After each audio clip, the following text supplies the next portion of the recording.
Madame, Monsieur, bonjour. Le 7 mai 2017, Emmanuel Macron remportait l'élection présidentielle. Un an plus tard, a-t-il tenu ses promesses? Qu'en pensent les Français? L'image de la France a-t-elle changé?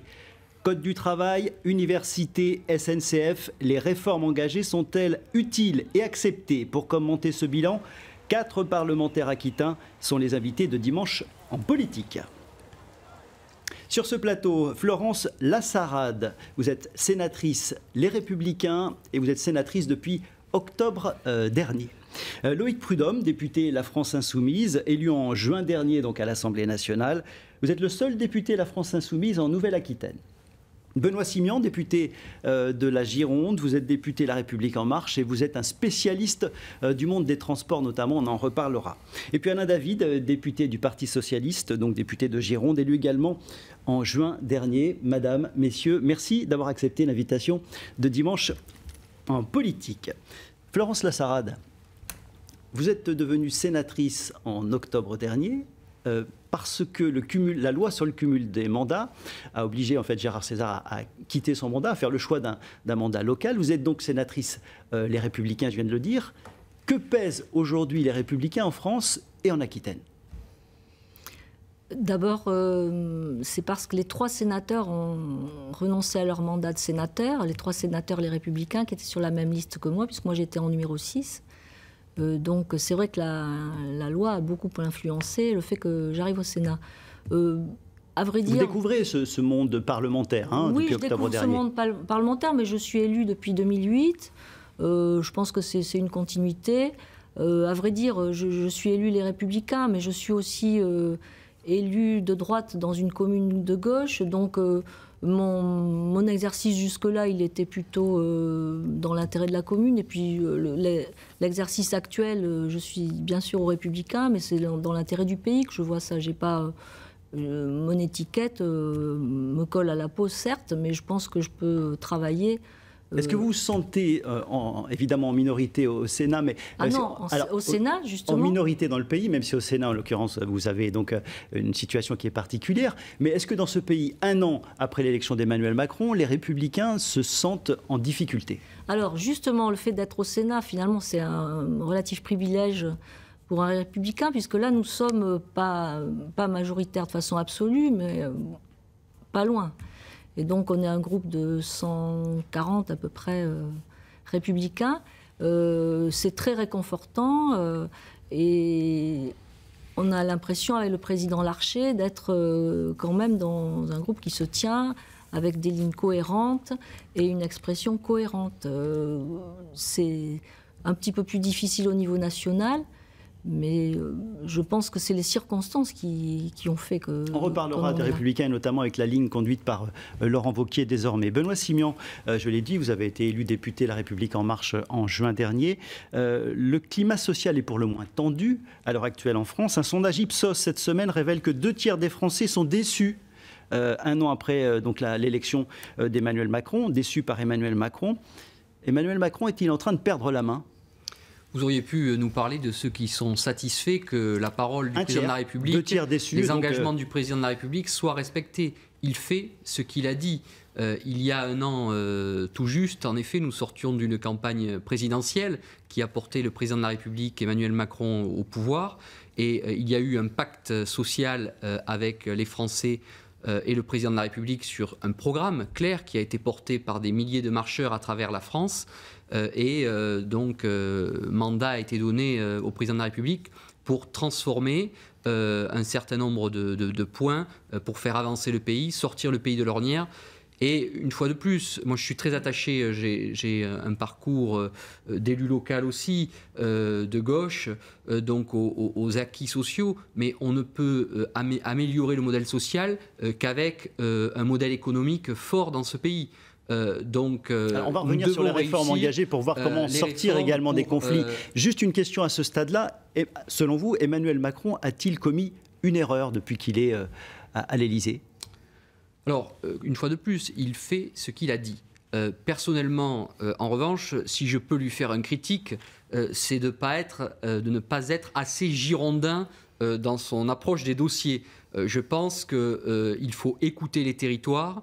On l'a vu sur un certain nombre de cas. Donc aujourd'hui, le seul bémol que je peux émettre, c'est lancer un appel girondin. Voilà, qu'on soit un peu moins parisien dans l'approche des dossiers, en effet, et qu'on fasse confiance au territoire. Je crois que tous les dossiers ne peuvent pas se régler depuis Paris. Depuis Paris, on travaille au dossier du futur, le sujet de la santé publique, qui a été une politique publique qui n'a pas été menée ces dernières années, le sujet du vieillissement de la population. Donc nous devons prendre les décisions pour le futur, la SNCF, on y viendra tout à l'heure.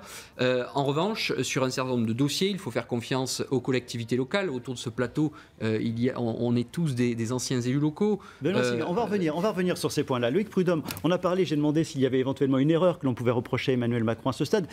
Je vous pose la question inverse. Considérez-vous qu'Emmanuel Macron a fait des choses bien depuis qu'il est arrivé à l'Élysée ? Contrairement à ce que dit mon collègue Simian, Macron a fait tout ce qu'il n'avait pas promis. Il a fait son programme, que ce soit la suppression des contrats aidés, la réforme de la SNCF, la répression et la criminalisation des réfugiés, la hausse de la CSG, les milliards de cadeaux fiscaux, et je terminerai par l'exit tax. Pour l'instant, tout est négatif, c'est ce que vous voulez dire ? En fait, vous agitez les peurs, tout est en fait dans un seul sens, c'est à sens unique vers, on voit bien les plus aisés dans ce pays, et c'est ce qui ressort aussi des sondages que vous avez cités, c'est que les gens ne trouvent que sur l'action du président, ça n'améliore pas leur quotidien, ça n'a pas amélioré leur pouvoir d'achat, ça n'a pas amélioré la situation de l'emploi.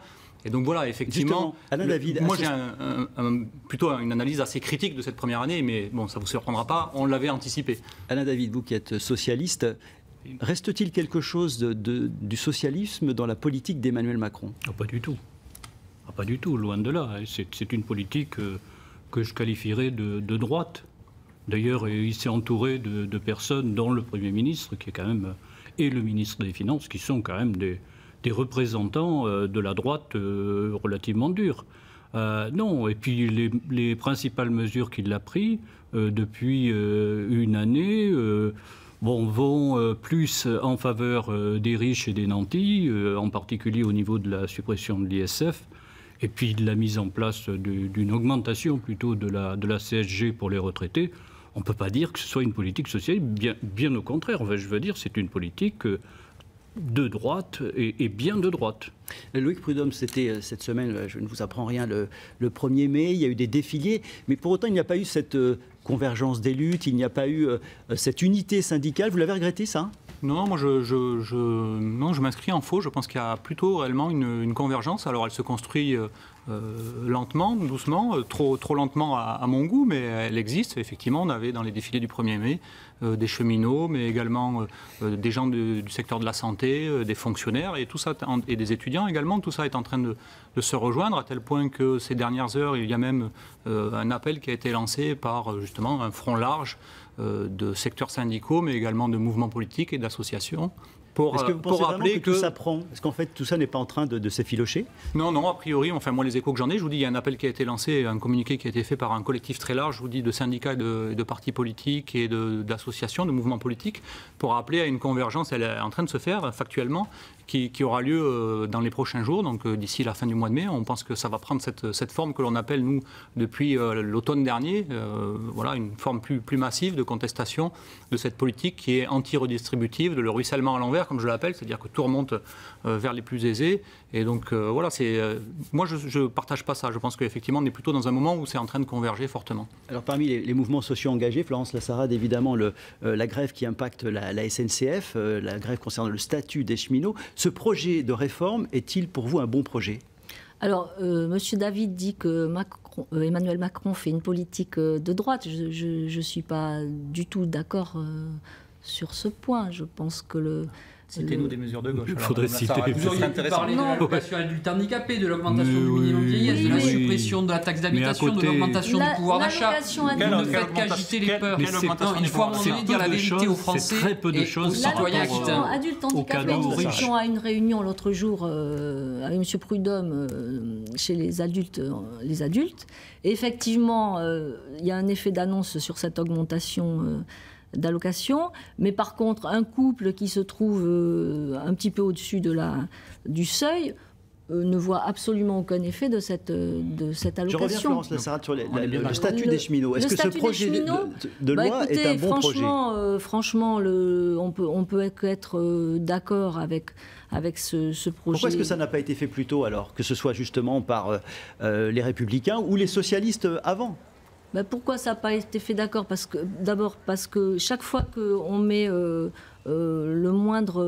curseur sur le moindre changement pour les cheminots, le pays est bloqué. Mais est-ce que justement c'est pas un acte de courage à ce moment-là d'Emmanuel Macron d'engager ce... Moi, je voudrais comprendre en quoi la réforme du statut des cheminots fera rouler les trains mieux et les faire arriver plus rapidement. La réforme du statut des cheminots, c'est pas pour les cheminots qui sont en activité, c'est pour les cheminots qui seront embauchés.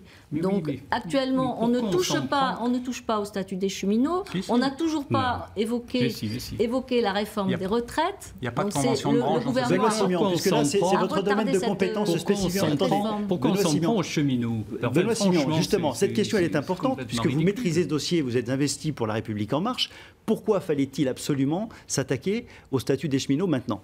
Alors, avant toute chose, cette réforme, elle est faite pour l'usager contribuable. Parce qu'aujourd'hui, le modèle ferroviaire est générateur de 3 milliards par an de dettes. Alors, dans ces 3 milliards, vous avez 1,5 milliard où on paye les intérêts de la dette, parce qu'il n'y a pas eu de choix courageux par le passé, droite et gauche confondus. On a fait porter à la SNCF des grands projets. Tout à fait. Et l'État a sa part de responsabilité. Ce n'est pas la dette des cheminots, soyons très clairs. Et ce que l'on souhaite faire, il y a 1,5 milliard, pour revenir, qui sont dus en effet à des écarts de compétitivité par rapport aux autres modèles ferroviaires. On a pu le voir par rapport à l'Allemagne ou l'Italie. Et là, c'est le rapport. C'est pas les politiques qui le disent, c'est le rapport de l'autorité de régulation des activités ferroviaires et routières. La réforme, pourquoi faire ? Donc cette réforme, elle veut donner des muscles à la SNCF pour que la SNCF ait un modèle économique vertueux et ne soit pas générateur de 3 milliards de dettes par an. C'est faux. Vous savez, il y a 3 points non négociables dans cette réforme. Non, parce que vous n'avez cessé d'agiter les peurs, M. Prudhomme. Il y a d'abord l'ouverture à la concurrence. C'est une réalité. Et l'ouverture à la concurrence, c'est stimulant. Alors que la dette, elle est sur le réseau. Donc deuxième sujet, c'est en effet le sujet du statut.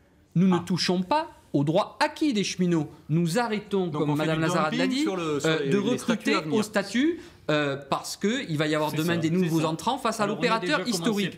Et enfin, vous avez pour la première fois, M. David, un gouvernement, la gauche ne l'a pas fait, vous étiez aux responsabilités, nous reprenons la dette. Et puis voilà, on va supprimer les 47 milliards la dette. C'est notre dette, c'est la dette des contribuables français. Ne parlez pas tous en même temps. Juste Benoît Simion, à ce stade, à ce stade, qui est éminemment technique, et vous avez beaucoup exposé. Il est dommage, M. Prudhomme, que vous politisiez une réforme comme la réforme du ferroviaire. C'est de l'idéologie que vous faites, M. Simion. Vous politisez. La réalité, c'est quoi ? La réalité, c'est que la dette, elle est sur le réseau et que vous allez mettre en concurrence le roulant. La SNCF n'a rien à voir avec la convergence des luttes, M. Prudhomme. Benoît Simion, à ce stade, puisqu'on a beaucoup parlé de ce conflit, ça fait plus d'un mois qu'il est commencé. Comment est-ce qu'on en sort aujourd'hui ? Il faut de la négociation, j'imagine. Vous avez raison, il faut... Laisse pourrir la situation. Et le Premier ministre Édouard Philippe va recevoir les organisations syndicales le 7 mai.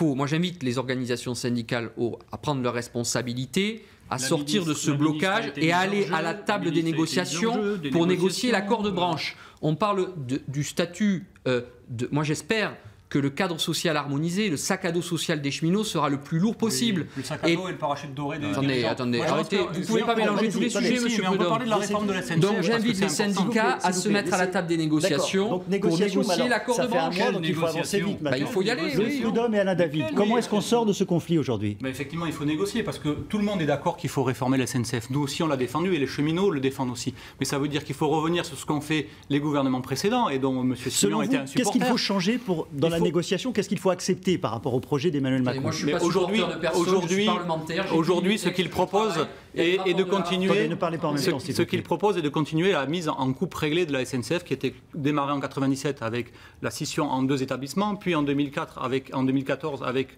3 établissements. Aujourd'hui, nous, ce que l'on dit, et les cheminots disent la même chose, c'est qu'il faut une entreprise unifiée qui permettra de regagner effectivement aussi des marges de manœuvre financières parce que 1,5 milliard de frais de transaction entre les structures, ça couvre largement aujourd'hui aujourd'hui la dette. Et puis, puisqu'on parle de dette, moi j'aimerais aussi qu'à un moment, on me dise ici, et le gouvernement n'a jamais répondu à ça, à qui profite la dette et pourquoi les banquiers ne sont jamais cités dans cette affaire, alors qu'aujourd'hui, on emprunte à la BCE à des taux négatifs. Et donc pour ça, si entreprise unifiée, et ça veut dire que aussi, c'est ce que nous faisons. On reprend, comme l'a dit le gouvernement de toute façon, parce que c'est inévitable, la dette du réseau, elle a vocation à être prise par l'État parce que c'est une dette d'État et que tout le monde l'a mise sous le tapis. Madame Borne, la première, en 97, quand elle était aux responsabilités. Vous regardez derrière, moi je regarde devant. Oui, moi aussi je regarde devant. Et donc l'entreprise unifiée, c'est ça, c'est pas le dumping social sur le dos des chômeurs. Alain David, s'il vous plaît. Alain David. On attendait un véritable plan de déplacement en France. On nous parle SNCF. Il arrive. Au lieu de parler SNCF, on nous parle cheminot. Enfin bref, nous on attendait, et là les habitants attendaient quoi? Ils attendaient un véritable plan de désenclavement des zones rurales. À ce sujet, que faut-il faire concernant Alain David, concernant la LGV, le développement de la LGV et le plan TER? Il faut les deux. Mais c'est impossible à financer les deux aujourd'hui. L'État doit financer les deux. Nous devons avoir une ligne Bordeaux-Toulouse. Mais vous savez bien c'est une priorité. Ces grands projets, Emmanuel Macron, nous devons avoir une ligne. Que ce n'était plus possible de faire ce genre de grands projets. De Bordeaux à Dax et de Dax à la frontière espagnole. Nous devons nous désenclaver. Nous devons nous désenclaver et nous devons aménager les petites lignes intérieures, etc. Comme habitant du Sud-Gironde, je peux parler du train parce que je prends le train pour partir à Paris à Langon, puisque à Bordeaux, on ne peut pas stationner. Donc, je sais ce que c'est que d'attendre le train quand les caténaires sont gelés, quand se demander si on aura la correspondance pour Bordeaux ou pas. Donc, la priorité, c'est de développer les TER et on oublie le développement de la LGV pour l'instant. Pour le Sud-Gironde, je pense que les TER, c'est essentiel parce qu'on a de plus en plus de population. On engorge la rocade bordelaise. Et à condition d'avoir les financements. Loïc Prudhomme, vous vouliez réagir. Attendez, très rapidement, pour qu'on puisse aborder d'autres sujets aussi. Oui, l'LGV, sur le Sud-Gironde, je pense qu'on a pris tellement de retard que je me demande si ce n'est pas vraiment trop tard. Parce que maintenant, la LGV va couper des communes en deux, avec le bruit que ça Benoît Simion, vous défendez toujours le projet LGV. Moi, j'étais membre du rapport du Rhône. Et au milieu des viticulteurs. Oui, absolument. On a eu à examiner un certain nombre de projets parce qu'il y avait un trou dans la raquette de 10 milliards. En réalité, on nous a laissé une ardoise de 10 milliards, il y avait des projets non financés. J'ai défendu, bien entendu, Bordeaux-Toulouse, non pas pour la grande vitesse, mais parce que la ligne nouvelle Bordeaux-Toulouse est nécessaire pour faire plus de fret, pour faire plus de transport du quotidien, parce qu'on a le nœud ferroviaire de Bordeaux et le nœud ferroviaire de Toulouse. Concernant Bordeaux-Dax. Donc oui, il s'agira de le phaser dans le temps, et ça fera l'objet, Monsieur David parlait très justement, de la globalité de la politique des transports. Mais le président de la République, Emmanuel Macron, considère que ces projets ne sont plus finançables à l'heure actuelle. Emmanuel Macron a dit, on fait une pause. On étudie, c'est ce que l'on a fait dans le cadre des assises de la mobilité avec le rapport Duron, et j'étais membre, il y avait 6 parlementaires, 3 députés, 3 sénateurs, et nous avons examiné tout ça tranquillement, et il se trouve que Bordeaux-Toulouse est un projet favorable pour développer ce projet. En un mot, parce que je voudrais qu'on aborde d'autres thèmes, Loïc Prudhomme, réaction sur ce projet LGV? Oui, LGV, je dis c'est des projets hors de prix, que ce soit le Bordeaux-Toulouse ou le Toulouse-Dax. On prône une alternative qui est notamment pour Toulouse, parce que les Toulousains ont le droit d'être desservis aussi depuis la capitale, mais qui est le Paris-Orléans-Limoges-Toulouse, le fameux POLT, et qui, en rénovant les tracés existants, permet d'arriver à des gains de temps substantiels à des coûts bien moindres. Et pour le Bordeaux-Dax, c'est la même chose. On va nous créer une ligne qui va nous coûter énormément cher pour un bénéfice en fait en termes de temps de déplacement qui n'est pas à la hauteur. Transport toujours. Benoît Simion, attendez. Benoît Simion. Alain David, concernant les transports et notamment pour ceux qui sont bordelais ou dans Bordeaux Métropole, l'asphyxie du territoire bordelais et la rocade saturée. Que préconisez-vous? Écoutez, le jour où on a abandonné le grand contournement, on a fait l'erreur qu'il ne fallait pas faire. Alors maintenant que cet maintenant, il faut compenser et il faut trouver des solutions. Il faut que l'État, la région, le département, la métropole se mettent autour de la table et trouvent des solutions. C'est quoi la solution? C'est quoi votre solution? Il y a les 2 fois 3 voies de la rocade. Il y a le covoiturage qui a été né. Il y a aussi la multimodalité TER, tramway, avec pourquoi pas un exemple de créer un véritable vous avez d'autres préconisations, d'autres projets concernant la rocade des RER, de faire des navettes cadencées entre Libourne et Bordeaux, entre Saint-André-de-Cubzac et Bordeaux, et puis de faire fonctionner un peu. Qui engorge la rocade? La réalité, c'est qu'en France, nous avons eu à faire face à un phénomène de métropolisation. Et ce phénomène de métropolisation nous confronte à deux batailles. Monsieur David a raison, la bataille de la pollution et la bataille de la congestion. Comment on gagne ces batailles? Alors nous, on l'a examiné dans le cadre du rapport du Conseil d'orientation des infrastructures et les préconisations qui sont faites pour Bordeaux, il y en a deux. D'abord, à long terme, Alain David a raison, il faut d'urgence obtenir les crédits d'études pour le grand contournement autoroutier de Bordeaux, et j'y suis favorable. Enfin, à court terme, laissez-moi terminer, monsieur Prudhomme, vous parlerez, c'est un débat. Oui, justement. À court terme, il faut offrir aux Girondins des solutions alternatives. Un, le RER métropolitain, à l'échelle de l'aire urbaine, avec plus de fréquences, un transport ferroviaire fiable. On voit aujourd'hui les Bordelais sont ravis du tramway. Donc on ne peut pas mettre le tram partout. Par contre, on a la chance d'avoir des artères ferroviaires et il faut améliorer ces artères-là. Et ça, c'est la politique Bordeaux, de la réforme ferroviaire où on met le paquet sur les transports du quotidien. Enfin, une politique globale avec des voies dédiées pour le covoiturage. Et pourquoi pas, je le dis, des péages pour les poids lourds en transit. Parce que la réalité, c'est que la rocade est engorgée. Sur les poids lourds. La rocade est engorgée à près de 20% de poids lourds. Mais c'est une blague, et en fait. avec l'espace que ça prend, un poids lourd, c'est à peu près 6 voitures. On nous dit que c'est 40%. Oui, je suis favorable. Donc à une taxation des poids lourds en transit parce que c'est de la concurrence déloyale pour les poids lourds français qui, eux, sont soumis à la taxe à l'essieu. Vous le savez. Laissez répondre Loïc Prudhomme, s'il vous plaît, sinon on s'entend pas. Je suis le dossier de la SNCF particulièrement et de la plateforme de rocade qui est sur ma circonscription. Donc il y a une concurrence du fret ferroviaire qui était ouvert en 2006. On voit le résultat. C'est qu'aujourd'hui le fret ferroviaire a été mis en coupe réglée. Il n'y a plus rien qui passe par le fer ou si peu. Tout a été transféré sur des camions, mais pas des camions étrangers, des camions de Géodis, filiale de la SNCF, qu'on retrouve sur la rocade et qui embêtent les gens tous les matins pour aller au boulot. Donc on voit que la concurrence dont vous êtes le laudateur zélé, la concurrence a créé tout le contraire de ce que vous prônez, c'est-à-dire qu'elle crée des engorgements de rocade. Il nous reste 4 minutes dans cette émission. J'aimerais vraiment qu'on aborde, Florence Assarad, la problématique de la désertification rurale. Vous vivez à Langon, vous connaissez bien ces problématiques-là. On dit qu'Emmanuel Macron est le président des villes. Est-ce qu'il y a un abandon des campagnes aujourd'hui ? Il y a un abandon qui est progressif, mais qui s'accentue actuellement. Actuellement, moi, je suis allée hier dans les Landes voir un confrère pour voir ce qui se faisait en matière de télétransmission dans les Landes. Il y a un système très vertueux, très intéressant, qui pourrait pallier au manque de médecins, mais sur 50 km, le téléphone ne passe pas. Donc on nous parle de numérique pour tout le monde très vite.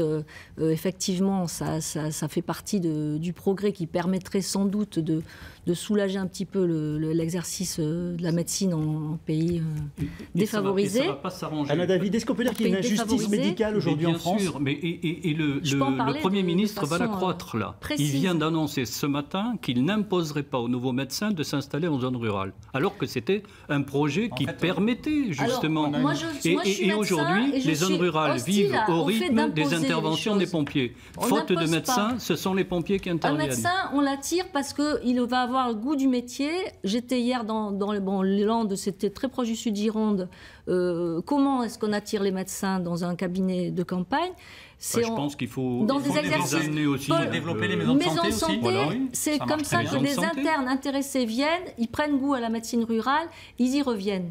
On nous dit, là je lisais un article là, tout à l'heure qui dit qu'effectivement le nombre de médecins a augmenté de 200 000 en France en quelques années. Sauf dans les zones rurales. C'est l'exemple. En faveur des spécialistes, laissez-moi parler, j'ai bien écouté tout à l'heure. Donc là, le sujet médical, je peux en parler. En faveur des spécialistes, le généraliste est éreinté de contraintes administratives et ce n'est pas prêt de s'arrêter. On lui donne des bons points si effectivement il soigne. On ne peut pas développer sur la problématique médicale parce que nous allons terminer cette émission. Simplement, Benoît Simion, concernant le désenclavement, et vous êtes un élu du Médoc, le désenclavement du Médoc, comment on fait justement pour permettre à ces territoires de garder le contact avec l'activité économique en quelques secondes, si on veut. En quelques secondes et très vite. Je suis en effet député du Médoc. Et forcément, le Médoc a un retard terrible en termes de mobilité. Aujourd'hui, il y a un plan sur lequel nous travaillons. Oui, la fin des zones blanches pour le numérique et les zones blanches pour la mobilité. Nous allons travailler à la fin de l'année sur une loi d'orientation des mobilités pour sortir des zones blanches de la mobilité. Alain David, s'il devait y avoir une proposition pour également désenclaver les territoires ruraux aujourd'hui, quelles seraient les premières mesures à prendre ? Aujourd'hui, il faut donner des moyens. Il faut donner des moyens aussi Je crois au qu'on a département. compris que les moyens n'étaient plus là aujourd'hui. Au département. Ils existent, mais Parce que c'est la responsabilité du département de façon à vraiment faire de l'aménagement rural, d'inciter les personnes à venir s'installer. Mais il ne faut pas simplement que ce soit des zones dortoirs. Il faut aussi que ce soit des zones pour conclure où il y a de également, Loïc l'activité. Prud'homme, en 15 secondes, En 15 une mesure... secondes, mais c'est assez simple, c'est les 13 milliards de coupes budgétaires qui ont été demandées aux collectivités territoriales et qui ont un rôle majeur dans l'aménagement du territoire et qui font qu'aujourd'hui on a une fracture entre les territoires ruraux et les territoires urbains. C'est sociologique aussi, c'est entre les gens les plus fragiles et les gens les plus aisés. Donc effectivement, M. Macron fait une politique Loïc pour les Prud'homme, plus riches. c'est difficile d'exister à l'ombre de Jean-Luc Mélenchon. Pas du tout, regardez. C'est noté. Madame, messieurs, merci d'avoir accepté l'invitation de Dimanche en politique. Dans quelques instants, le flash de la mi-journée. Excellent après-midi. Merci beaucoup. Merci.